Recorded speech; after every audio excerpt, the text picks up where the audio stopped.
کہ امام ابو حنیفہ رحمۃ اللہ علیہ کے متعلق یہ پراپوگنڈا کہ امام ابو حنیفہ رحمۃ اللہ علیہ کو حدیث اول تو آتی ہی نہیں تھی، آتی بھی تھی تو جب حدیث ان تک پہنچتی تھی تو وہ حدیث کو رد کر دیتے تھے، کیسے ممکن ہے؟ اب خود سوچیں کتنا سنگین الزام ہے ان پہ کہ امام ابو حنیفہ رحمۃ اللہ تک حضور اقدس صلی اللہ علیہ وسلم کا حکم پہنچے اور وہ کہہ دے میں نہیں مانتا۔ کدھر رہتا ہے ایمان؟ اور بڑے بڑے ائمہ نے امام ابو حنیفہ رحمۃ اللہ سے روایت لی ہے، یہ ایسے ہی نہیں ہے۔ آپ حضرت شاہ ولی اللہ صاحب رحمۃ اللہ علیہ فلاں اور فلاں کے جو حوالے دیتے ہیں کہ انہوں نے یہ لکھا ہے امام ابو حنیفہ رحمۃ اللہ علیہ کے مقابلے میں کون ہے جو بات کر سکے، وَلْيُطْلِعْ عَلَيْنَا کرنا ہو، سر اٹھا کر دکھائے۔ امام صاحب رحمۃ اللہ علیہ کوئی معمولی آدمی ہے؟ نسائی نے روایت لی ہے۔ اگر معیار یہی ہے کہ صحیح بخاری اور صحیح مسلم نے نہیں لی تو خود مسلم نے بخاری سے کتنی روایتیں لی ہیں؟ امام بخاری رحمۃ اللہ علیہ سے سوائے ترمذی کے باقی اور روایت لی کس نے ہے؟ مسلم نے نہیں لی، ابن ماجہ نے نہیں لی۔ مسند احمد میں ایک دو روایتیں مل جائیں گی، چلو۔ امام ابو حنیفہ رحمۃ اللہ سے امام نسائی نے روایت نہیں لی، دو جگہ لی ہے۔ خواتین کے ایام کے معاملے میں نسائی رحمۃ اللہ علیہ نے امام ابو حنیفہ رحمۃ اللہ سے حدیث کی صحیح روایت لی ہے بریدہ رضی اللہ عنہ سے۔ آپ کہتے ہیں شاہ ولی اللہ رحمۃ اللہ علیہ لکھا ہے، شاہ صاحب رحمۃ اللہ علیہ نے جو کچھ بھی لکھا ہے ایسے نہیں ہے کہ یہ نظر سے نہ گزرا۔ مصفہ میں شاہ صاحب رحمۃ اللہ علیہ کی کچھ چیزیں ایسی ہیں، مصفہ اور مصفہ انہوں نے موطا کی شرح لکھی ہے اور موطا کو انہوں نے سب سے صحیح کتاب قرار دیا ہے۔ شاہ ولی اللہ رحمۃ اللہ علیہ کے ذہن میں نہیں رہا ہوگا شاید یہ لکھتے وقت جب انہوں نے کہا کہ تابعین کی تبع تابعین کی ایک ہی کتاب امت تک پہنچی ہے اور امام مالک رحمۃ اللہ علیہ کی موطا ہے۔ ہم اس وقت خدمت میں حاضر ہوتے تو ہم حضرت سے عرض کرتے کہ حضرت امام مالک رحمۃ اللہ علیہ تبع تابعین میں سے ہیں، ان سے پہلے کے لوگ امام ابو یوسف، امام محمد رحمۃ اللہ علیہ یہ تبع تابعین کے ہیں، اور امام مالک رحمۃ اللہ علیہ کے شاگرد بھی ہیں امام محمد رحمۃ اللہ علیہ، لیکن انہوں نے امام ابو حنیفہ رحمۃ اللہ علیہ دیکھا ہے وہ تبع تابعین میں سے ہیں، ان کی کتاب الآثار کہاں گئی؟ آپ کیسے کہہ سکتے ہیں کہ حضرت صرف ایک موطا پہنچی؟ نہیں، ایسے نہیں۔ حضرت شاہ ولی اللہ رحمۃ اللہ کی نظر نہیں گئی ہوگی اس وقت اس طرف کو۔ امام ابو یوسف رحمۃ اللہ علیہ کی کتاب کا کیا کریں گے؟ ہمارے یہ سارے مفتی ظاہر الروایہ پہ فتویٰ دیتے ہیں، اور ظاہر الروایہ کے علاوہ ہارونیات ہیں، کیسانیات ہیں، وغیرہ وغیرہ، یہ کتابیں اس کے علاوہ ہیں جس سے وہ تائید بھی اس کی لیتے ہیں۔ ظاہر الروایہ میں تھوڑی احادیث ہیں،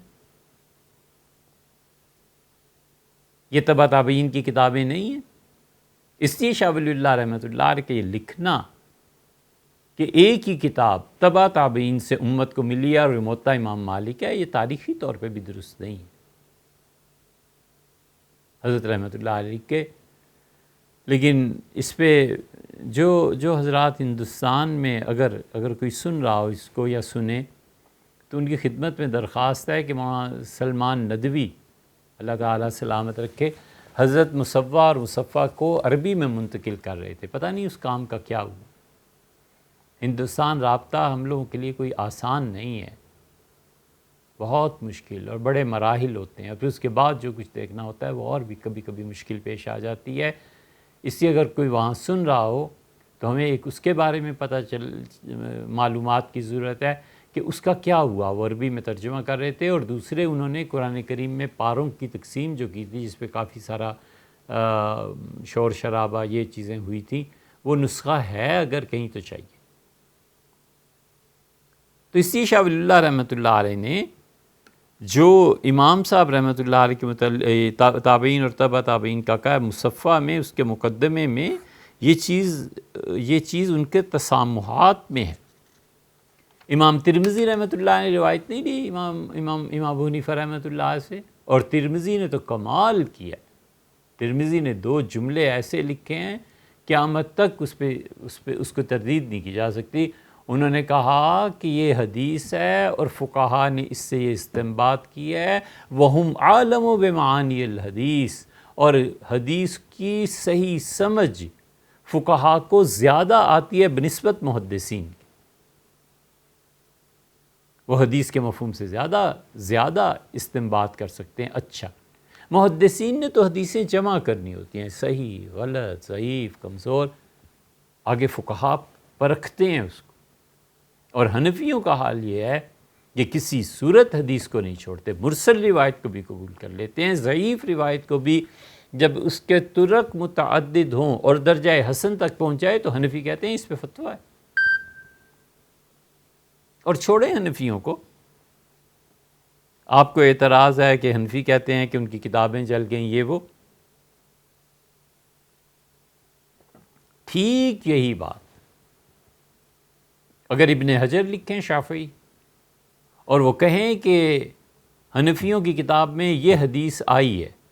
اور اس حدیث کی اصل مجھے نہیں ملی کیونکہ تاتاریوں کے فتنے میں مشرق کے کتب خانے آگ کی نظر ہو گئے تھے، تباہی کی نظر ہو گئے تھے، اور فقہا بغیر کسی دلیل کے ان چیزوں کا ذکر نہیں کرتے، اگر یہ ابن حجر رحمۃ اللہ علیہ لکھیں تو وہ بھی ناقابل اعتبار ٹھہرے۔ ابن حجر رحمۃ اللہ علیہ جن کی یہ پڑھی ہے فتح الباری، اتنے بڑے آدمی تھے کہ جب پہلی مرتبہ حرم میں گئے تو انہوں نے زمزم پیا اور ان کا اللہ ذہبی جتنا علم دے دے۔ ذہبی کے علم کو کون پہنچ سکتا ہے رحمہ اللہ؟ اور اتنے بڑے آدمی تھے کہ پورے قاہرہ میں شدید گرمی پڑ رہی تھی اور یہ ان کی کرامت تھی کہ ان کا جنازہ اٹھایا گیا تو لوگ بالٹیاں پانی کی لے کر سڑکوں پر کھڑے تھے تاکہ جنازے میں شرکت والوں کو پیاس بجھائی جا سکے، سبیلیں لگی ہوئی تھی، اور بارش برسی ان کے جنازے پہ اور صرف ان لوگوں پر جو جنازے میں تھے، باقی پورے شہر میں گرمی عروج پہ، اور جو ان کے ساتھ جا رہے تھے اللہ نے مہربانی کی۔ اب تک ہم نے 2 جنازے ایسے دیکھے،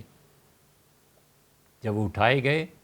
تو صرف انہی پہ اللہ کی رحمت بارش برسی، قبر میں اتارا گیا تو قبر پہ بارش ہوئی، باقی پورا شہر خالی تھا، کہیں نام و نشان نہیں تھا۔ یہ کرامت تھی ان کی، اللہ کی طرف سے عزت تھی۔ ابن حجر رحمۃ اللہ اتنے بڑے آدمی ہیں، اور ابن حجر رحمۃ اللہ علیہ نے لکھا ہے احادیث کے متعلق کہ یہ چیزیں، وہ کتابیں جل گئیں، وہ چیزیں ختم ہو گئیں۔ اس لیے امام ابو حنیفہ رحمۃ اللہ علیہ ان کے متعلق یہ کہنا کہ حدیث ان تک، حدیث جو پہنچی ہے انہوں نے فتویٰ دیا ہے۔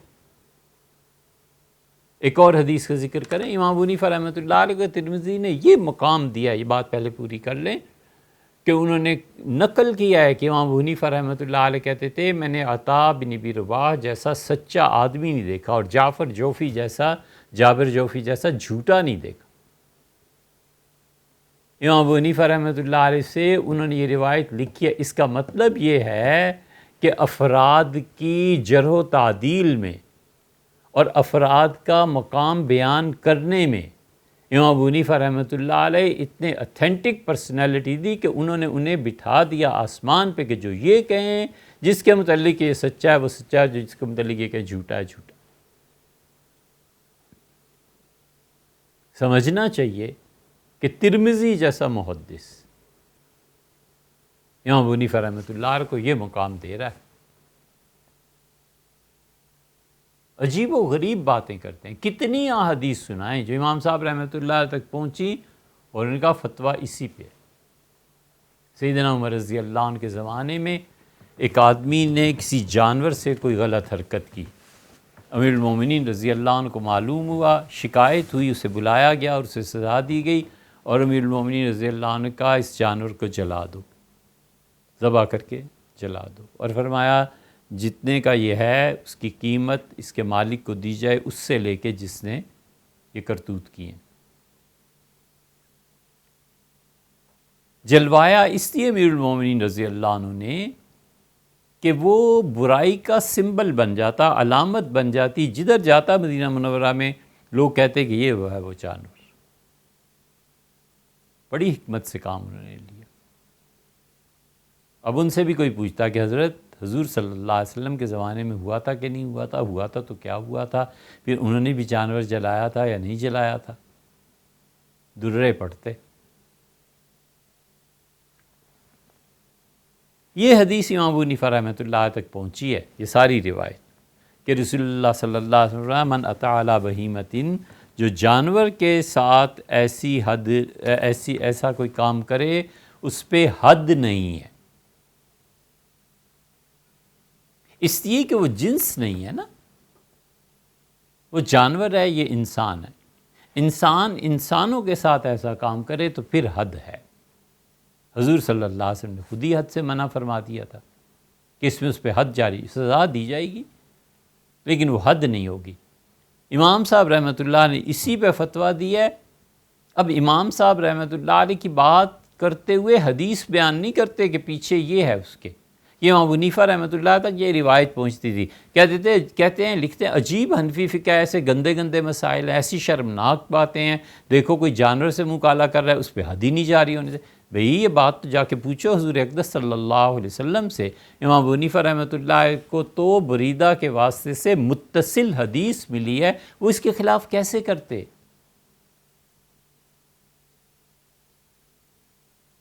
صرف حضرت کو بدنام کرنے کے لیے، انہیں برا کہنے کے لیے۔ یہ نہیں دیکھتے کہ امام صاحب رحمۃ اللہ علیہ کے پاس اس پہ پوری سند موجود ہے۔ امام صاحب رحمۃ اللہ علیہ کی روایت امام احمد ابن حنبل نے نہیں لی، امام احمد رحمۃ اللہ علیہ کی ضعیف اور کمزور لوگوں سے روایت لیتے تھے، پھر جو مسند احمد میں کمزور اور ضعیف ہیں ان کی بھی فہرست ہے، اس میں بھی امام ابو حنیفہ رحمۃ اللہ علیہ ہیں۔ سوچنا چاہیے، مجھے ایک محدث، ایک کتاب ایسی بتائیں جس میں کسی نے جمع کر دیا ہو کہ یہ وہ احادیث ہیں جن میں امام ابو حنیفہ رحمۃ اللہ علیہ نے حضرت رسالت پناہ صلی اللہ علیہ وسلم کی احادیث جو معیار پہ پوری اتری تھیں، اس کے باوجود وہ مخالفت کرتے ہیں۔ امت نے اتنے کام کیے ہیں، آخر کسی نے یہ بھی تو کیا ہوگا، لے آئیں دیکھیں وہ کتاب ذرا کہاں ہے۔ امام ابو حنیفہ رحمۃ اللہ علیہ پہ جرا اتنی آسان نہیں ہے۔ امام ابو حنیفہ رحمۃ اللہ علیہ وہ آدمی ہیں جن کا ذکر حضور اقدس صلی اللہ علیہ وسلم نے کیا ہے منطقی بات۔ اللہ تعالیٰ نے فرمایا وآخرین منہم لما یلحقوا بہم، اور یہ جو علم ہے پھر کچھ لوگ بعد میں ایسے آئیں گے جو اب تک نہیں ہیں اور وہ اس علم تک پہنچیں گے۔ حضور اقدس صلی اللہ علیہ وسلم نے فرمایا سلمان فارسی سے کہ سلمان یہ علم جو ہے اگر ثریا ستارے تک بھی پہنچ جائے نا، تم لوگوں کی قوم سے کچھ لوگ اٹھیں گے جو وہاں سے نیچے زمین پہ لے آئیں گے۔ اس حدیث کی شرح دیکھ لیجیے، اس آیت کی تشریح دیکھ لیجیے، بڑے بڑے لوگوں نے لکھا ہے کہ وہ فارسی النسل تھے۔ سلمان فارسی رضی اللہ عنہ فارسی بولنے والے آدمی تھے، امام ابو حنیفہ رحمۃ اللہ علیہ بھی فارسی النسل تھے، وہ فارسی بولنے والے لوگ تھے، اور رسول اللہ صلی اللہ علیہ وسلم نے انہی کے متعلق فرمایا تھا کہ اگر علم ثریا ستارے تک بھی پہنچ گیا نا، یہ حنفی سے لے آئیں گے۔ ٹھیک اسی طرح جس طرح رسول اللہ صلی اللہ علیہ وسلم فرمایا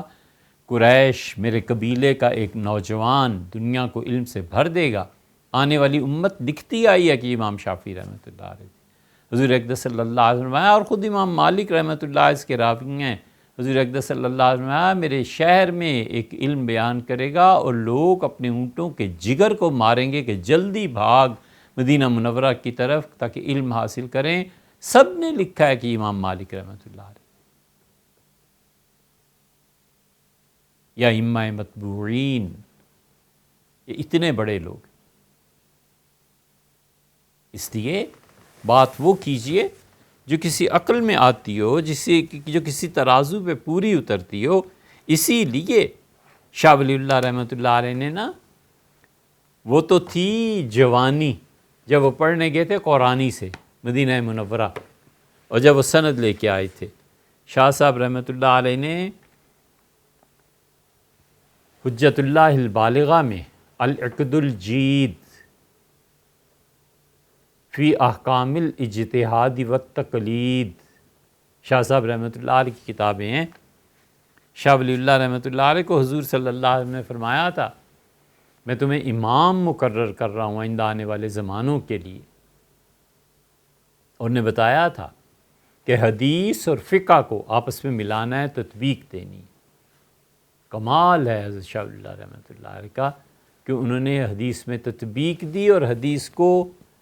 حدیث کو فقہ کے ساتھ ملایا،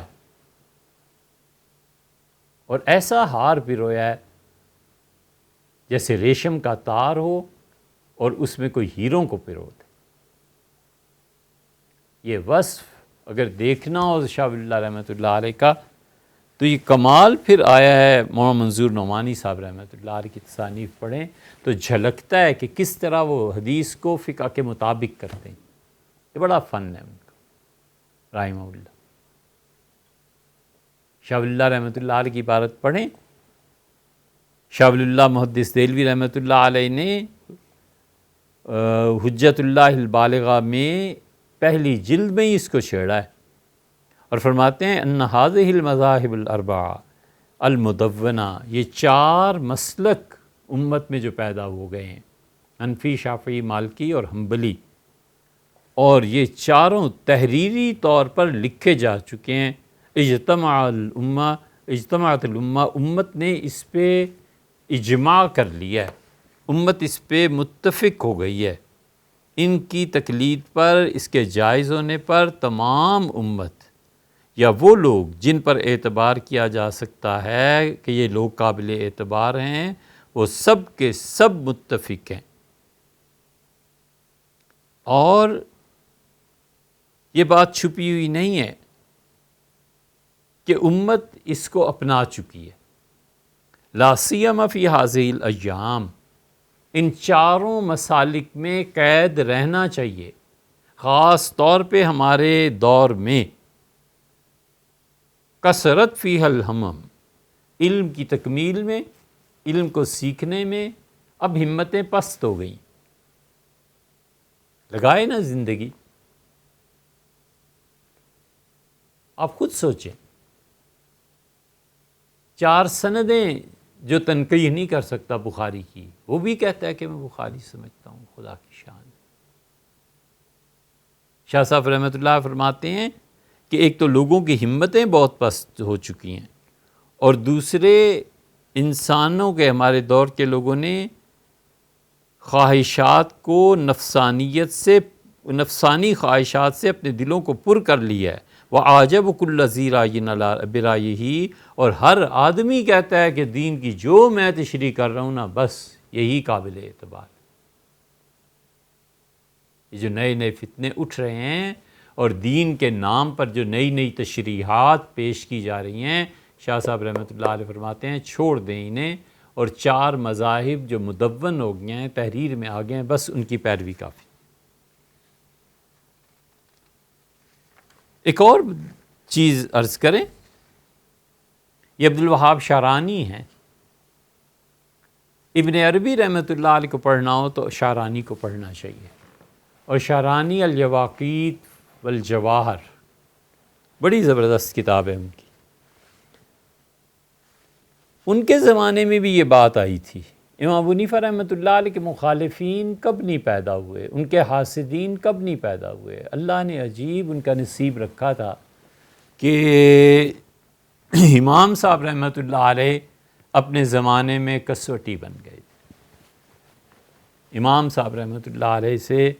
سوائے منافقین کے اور کسی کو نفرت نہیں تھی، اور جس کو ان سے محبت تھی اس کے ایمان کی گواہی تھی۔ امام صاحب رحمۃ اللہ علیہ اس درجے تک پہنچے تھے، اس لیے شارانی ان کے زمانے میں بھی ایسے ہی ہوا، اور لوگوں نے بہت کچھ۔ شارانی کیا لکھتے ہیں؟ بڑے وسیع مطالعہ آدمی ہیں۔ کہتے ہیں وعلم یا اخی، میرے بھائی تمہیں اس بات کو جاننا چاہیے کہ انی تعالیٰ بحمد اللہ، اللہ تعالیٰ کی محبت، اس کی توفیق، اس کی حمد و ثنا، اس کا شکر ہے کہ میں نے چاروں مذاہب کو، المذاہب الاربعہ، چاروں مذاہب کو، مالکی، شافعی، حنفی اور حنبلی، ان کو پڑھا ہے، اور ان کے دلائل بھی ہیں، اور خاص طور پہ امام ابو حنیفہ رضی اللہ عنہ کے مسلک کو تو میں نے خاص طور پہ پڑھا اور گھس گیا ان کے دلائل میں نے اچھی طرح مطالعہ کیا کہ امام ابو حنیفہ رحمۃ اللہ علیہ کے دلائل کیا ہیں، اور اس کے بارے میں حافظ ذیلی کی تخریج احادیث ہدایہ اور اس کے علاوہ دیگر شروح کبھی کتابوں کا میں نے مطالعہ کیا۔ للحافظ الذیلی، حافظ ذیلی نے جو تخریج کیا احادیث کی، اس کو بھی میں نے پڑھا۔ من کتب الشروح فرأیت دلتہ رضی اللہ عنہ، میں نے امام ابو حنیفہ رحمۃ اللہ علیہ کے اور ان کے شاگردوں کے دلائل کو جب جانچا تو میں نے احادیث کے مطابق سے پایا کہ حدیث کے مطابق وہ فتوے دیتے رہے، پھر حدیث میں جو صحیح ہیں ان پہ فتوے دیتے رہے، حسن کے درجے کی حدیث ہے اس پہ فتوے دیتے رہے، کثرت طرقہ، اور ضعیف حدیث میں بھی جو اپنے کثرت ترک کی وجہ سے ضعف سے ترقی کر کے حسن یا صحیح کے ساتھ مل گئی اور 3 طرق سے 10 طرق تک روایت مل گئی، امام ابو حنیفہ رحمۃ اللہ علیہ اور ان کے ماننے والوں نے پھر اس پہ فتویٰ دیا، اور جمہور محدثین نے ایسی ضعیف سے خود بھی احتجاج کیا ہے، حجت قائم کی ہے جس کے طرق کثیر ہوں، چنانچہ کبھی تو اس کو صحیح کے ساتھ ملایا، محدثین نے ایک ضعیف حدیث کو دیکھا، پھر اس کے طرق پہ غور کیا کہ کس کس صحابی رضی اللہ عنہ نے کہا، معلوم ہوا کہ بہت سے صحابہ رضی اللہ عنہ مل گئے، تو انہوں نے محدثین نے کہا یہ صحیح حدیث ہے، یا پھر تھوڑا سا نیچے اترے تو ان کا حسن کے درجے کی ہے، کہتے ہیں یہی حنفیوں نے کی ہے۔ اور ہم پہلے ہی بیان کر چکے ہیں کہ میں نے امام صاحب رحمۃ اللہ علیہ کی طرف سے جو جوابات دیے ہیں وہ محض امام ابو حنیفہ رحمۃ اللہ علیہ سے میرا حسن ظن نہیں ہے، انی لم اجب عن الامام ابی حنیفہ بالصدر وحسن الظن، میں نے امام صاحب رحمۃ اللہ علیہ کی حمایت اور دفاع اس سے نہیں کیا کہ مجھے وہ اچھے لگتے ہیں یا میرے خیالات ایسے ہیں کہ ان سے میں متاثر ہو جاؤں، کما یفعل ذلک غیری، جیسے میرے علاوہ بہت سے لوگوں نے دلائل پر غور کر کے فیصلہ کرنے کی بجائے صرف محبت کی وجہ سے فیصلہ کیا ہے۔ اور یاد رکھو میں نے پوری طرح تفحص کیا ہے اور ان کے اقوال دیکھے ہیں، اور ان کے جو دوست تھے جنہوں نے فتوے دیے ہیں ان کے دیکھے ہیں، یہ سب کچھ کرنے کے بعد تمام مروجہ اور غیر مروجہ مذاہب کے دلائل کو جمع کیا، اور میں نے اس سے پہلے کیا تھا جبکہ میں اہل اللہ کے طریقے کی محبت میں داخل بھی نہیں ہوا، یعنی میں صوفی بھی نہیں بنا تھا، اس سے پہلے علم کے جو مراحل میں نے طے کیے، تو میں نے امام ابو حنیفہ رحمۃ اللہ علیہ کو خوب اچھی طرح پڑھا کہ جو الزام ہے ان پہ کہ حدیثوں پہ عمل نہیں کرتے، آخر اس کی حقیقت کیا ہے، اور شریعت کے اس چشمے پر ابھی نہیں پہنچا تھا کہ جہاں سے تمام مجتہدین اور ان کے مقلدین کے اقوال پھوٹ کر نکلتے ہیں۔ مطلب یہ ہے کہ امام صاحب رحمۃ اللہ علیہ اتنے معتبر آدمی ہیں کہ ان کے ہر فتوے کے پیچھے جب میں نے تحقیق کی تو کوئی نہ کوئی حدیث تھی جس پہ امام ابو حنیفہ رحمۃ اللہ علیہ فتویٰ دیتے رہے۔